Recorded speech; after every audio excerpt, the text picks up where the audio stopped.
Starfield is a great example of ambition meeting reality. This game is massive and a bit tricky to tackle in a review format. With all the content and systems at play here, Starfield does a good job of offering something for everybody while not being the best at anything.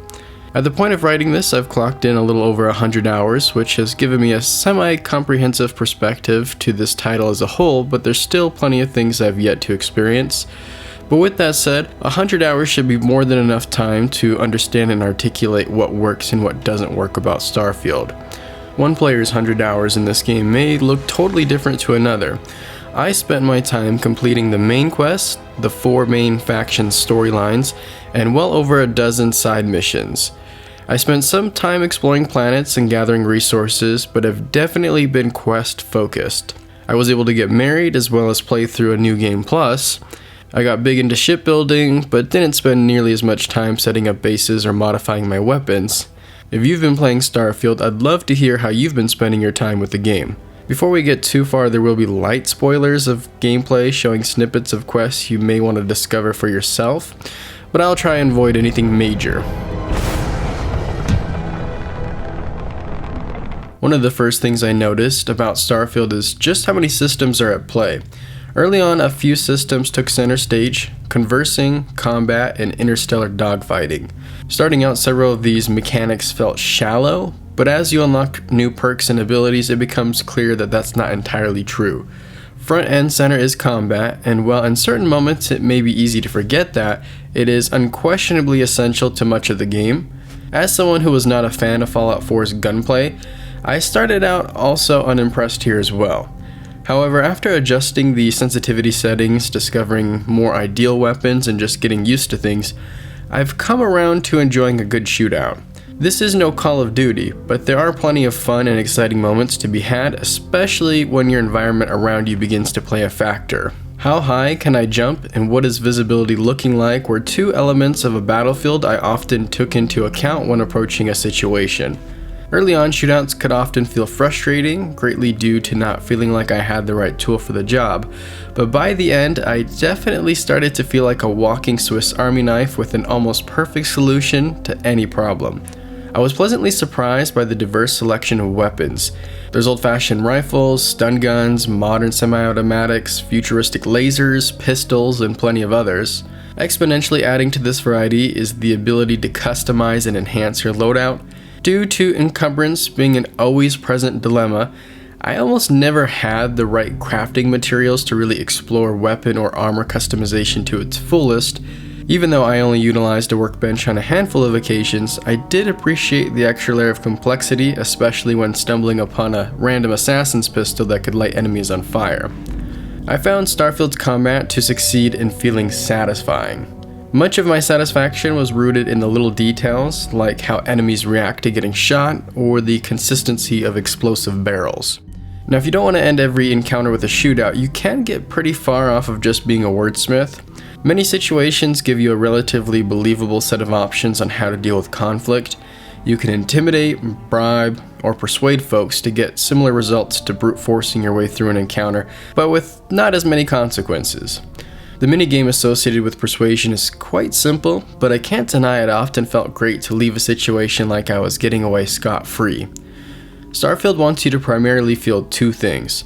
The first is that your choices matter, and the second is the immersion of this universe. And that aspect is where this title's approach to space travel gets interesting. Being a game about exploring the edges of space, you do spend a decent chunk of time in your ship. Galactic dogfights are definitely a regular occurrence. Much like a car in a Grand Theft Auto, every ship feels a little bit different. Some are big and slow, while others may be able to turn on a dime. I found that unless I was in possession of some sort of legendary destroyer of ships, combat often boiled down to position over submission. It's all about maneuvering into the perfect spot before raining down hell. This becomes easier said than done as you begin to engage with 3 or more enemies at a time. Powering up your engines, shield, and weapons is your reactor. Each ship's configuration doesn't have an unlimited amount of power to distribute into every single category, so you as the player have to decide what is most important. With these 3 points I'm removing from the grav drive, do I want to focus more on power or speed? Overall, I think this is a neat concept that keeps space combat from getting stale. Early on, for reasons that don't really make sense to the story, you are gifted a ship, basically the equivalent to inheriting the reliable family beater car. Before the end of the game, you will most likely either want to upgrade or trade in that ship. The economy of this game is interesting in that you receive more than enough money to spend on almost anything you could ever want, except when it comes to ships, which are super expensive in comparison to everything else. The assortment of ships you have the ability to buy are quite impressive, with some unique setups I couldn't have come up with on my own. Personally, I had the most fun tinkering with upgrade parts and modules to come up with the perfect space home. In fact, I would look at your spaceship more as an interstellar RV than say a cruiser. Much like a travel trailer or a motorhome, you find a spot to park and that is your home away from home. But this also brings up a potentially larger issue. As I've already mentioned, Starfield is vast in its content and scale. The development team made a conscious decision to make this game have the perception of realism. The desire to create an in-game universe largely full of nothingness comes at the cost of some immersion, while also leaving certain elements to feel disjointed. As the player, I never truly felt like I went on a journey from one planet or solar system to another. Traveling occurs in the background as you wait for a loading screen. In fact, almost everything you do leads back to a loading screen of some form or another.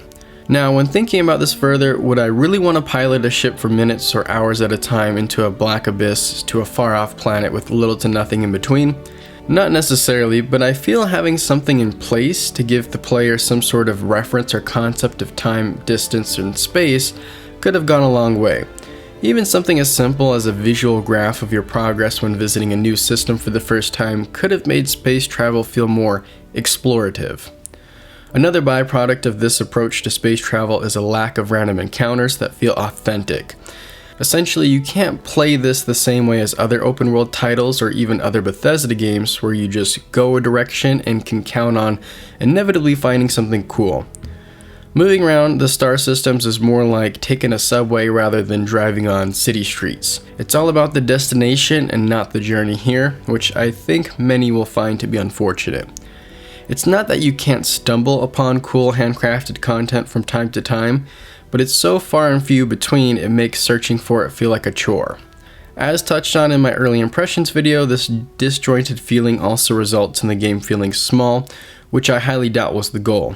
I often felt like I was playing through a series of copy and pasted, procedurally generated locations stitched together by loading screens, which doesn't exactly scream exploration. I can applaud Bethesda for their ambition, but feel that in my opinion the compromises made to achieve such scale wasn't worth it. For how much content this title has, I don't believe it should feel so small, especially when it's not. There are an almost overwhelming number of ways you can interact with Starfield. If questing is your thing, you can do a lot of that, or maybe you like mining planets and setting up outposts to really live out that space fantasy, or perhaps you've become a kleptomaniac ship tinkerer trying to expand your garage. Any of these alone could easily fill up all of your time playing. Even many of the quests really vary in how you can choose to interact with the game. One faction questline may have you climbing up the corporate ladder and with non-violent means, while another may have you going to war with an alien outbreak. So even though Starfield can feel small and disjointed, it does allow you the freedom to play the game how you want, at least once you've become familiar with the core mechanics. Playing Starfield often had me feeling like Fry from Futurama, trying to piece together the timeline that had taken place in the last few hundred years. I maintained my fascination throughout my entire playthrough, trying to learn what events took place leading to present day. And as you play through certain main and side missions, it becomes apparent that the developers really thought through and mapped out this universe. Starfield takes place roughly 300 years into the future, and when you compare where our technology was 300 years ago, much of the tech and concepts don't seem so far-fetched. This setting isn't completely disconnected from today, with plenty of items being immediately recognizable. Starfield's version of space reminds me of a mashup between the original Star Wars trilogy, Interstellar, and most of all, Cowboy Bebop. All of those properties portray space as an imperfect, worn down, and lonely place to be. Many of the inhabited planets feel more like towns in a space western than a far-off utopia, which I loved. I also enjoyed Starfield's ability to mash up or shift between different tones and genres like traditional sci-fi, western, war, thriller, and mystery. I think by far one of Starfield's greatest strengths is in its unique setting. Starfield is easily Bethesda's most impressive looking game to date, but it's also the studio's first new and maybe only title on 9th gen hardware, so that's not exactly a surprise. Overall, the game is visually good, but a little inconsistent when looking at individual elements. Most of the time, lighting specifically in exterior locations is fantastic. Some vegetation like trees can literally look a little rough around the edges, while water is seemingly fine until you get too close. Contrasting with the lack of detail on water and trees is the hyper detail you will find on certain assets and textures. This is no more evident than when you're looking at the interior of a ship. I was somewhat blown away by just how much detail and care was put into the objects and textures found throughout the inside of a cockpit. Another perfect example to what I'm describing is NPC models. Many of your crewmates genuinely look good, while random NPCs walking around may look like they were just plucked out of a mid-2000s MMO. I'm exaggerating, but the difference is definitely noticeable. Frame rate is capped at 30 on both Series S and X. Outside of certain towns and cities, I never experienced any noticeable drops.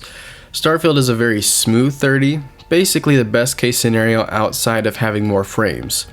Having split my time between both the S and X versions, they seemingly run almost identical, with the only real difference being a slightly softer image on the S, but outside of that, they're almost indistinguishable in most scenarios. Again, as a whole, the game looks good, but isn't flawless. Now, one thing that basically is flawless is the music. I highly enjoyed the mix of leading tracks as well as many of the more ambient pieces. The main theme as well as other accompanying tracks do a fantastic job of implanting a curious sense of adventure into the unknown. It's very clear that the music was an early part of development when deciding on how this title would look and feel. Like most Bethesda titles, the main questline serves as somewhat of a tour guide to many of the systems and concepts at play. For players who may feel paralyzed by all the choices, the main quest is a great anchor to explore this in-game universe. I won't be going into spoilers here, but I will confidently claim that Starfield's story is profound. I found it to start off a bit uninteresting with the discovery of some ominous artifact. Being just thrown into this situation, I struggled to care due to my lack of investment at this point, as well as some weak pacing early on. But as new revelations were made and the possibilities began to open up, I found myself wanting to get to the bottom of this mystery, inching my way towards the truth. The series of events did a good job of playing with my expectations as the player. Starfield's premise isn't unheard of, but it did leave me pondering some existential questions. Part of what sells the story is the characters. Many of your companions come across as a bit stiff in their stitching of dialogue trees and eye contact, but the delivery is good and the writing is solid. If you take the time to get to know them, you may find out that they're more than just meets the eye. Andreja in particular came across quite human with her mix of motivations and morals. While not perfect, I do feel that many of the crewmates felt like real companions throughout my many journeys. Something as simple as inserting a unique comment mid-discussion or criticizing a decision I made went a long way. Beyond just the story beats, I found myself enjoying the company of my crew when setting out into the lonely abyss. I started Starfield as a miner, went on a quest to uncover the mystery of the universe, joined a gang, tried not to kill people, then killed a lot of people, stopped an alien outbreak, got married, and then became addicted to drugs. I helped orchestrate one of the biggest company purchases in history while doing some part-time detective work. Oh, and I was a superhero. It's safe to say there is a lot to do in Starfield, it's just a matter of getting there. I've heard some discussion about the game getting good for a lot of players around the 10-hour mark. I somewhat agree with this statement. Now, it can easily be argued that a game should be good to begin with, and I also agree with this sentiment. Starfield does get better as its systems open up to you, as you invest yourself into this universe, and frankly, you get more used to the jank. But if you aren't at least somewhat interested by the 2-hour mark, I'd highly doubt this game's going to end up a 10 out of 10 for you. For me, my first impressions were so-so, eventually transitioning to great. So take that with a grain of salt. Like many Bethesda titles, Starfield strives to offer the player a massive assortment of content, but not without compromise. 8.5. Like any of the other games I review, these are just my opinions, but I've tried to put a decent amount of thought into them, so hopefully you've enjoyed the video. What are your thoughts on Starfield? As always, I appreciate you for watching, and until next time, see ya!